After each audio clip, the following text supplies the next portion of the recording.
This campaign by the president has been what Ronald Reagan called a call to arms, to fundamentally transform the trajectory of our country, not just in terms of the federal government and its relationship to the states, but also in terms of the cultural assault that has been taking place now for decades.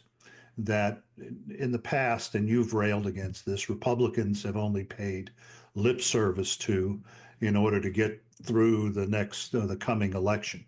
Right. And what we will have in the immediate aftermath of the inauguration is a tidal wave of executive orders that have been worked on for the last 2 years. And those will range from closing our borders to enhancing our national defense, to unleashing on the world American energy power that will tilt the balance, not just in Europe, but in the Middle East. Because, in my view, and having worked on it, the plan is not only to give the Europeans a lifeline and drive down prices across the board here in the United States, but also to bankrupt the gangster regime in Moscow and the theocratic fanatics in Tehran. Right. Quick example. When President Trump left the first time, the Iranians had $5 billion left. That was it. Joe Biden started transferring tens of billions of dollars to them to buy them off, and they were shipping out more oil under Joe Biden than they did when the Shah was alive in his last 5 years in power.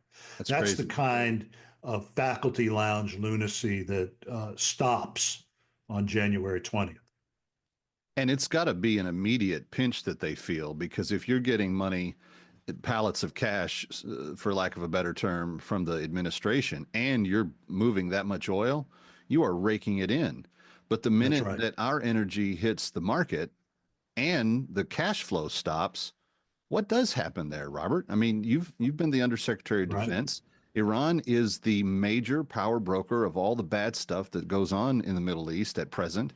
And it's very much in our personal self-interest, but also in the interest of our allies to make sure that they can't do that anymore. And it sends a message to China. Look, Moscow and Tehran are the junior partners of this axis that has built up around the regime of Xi Jinping.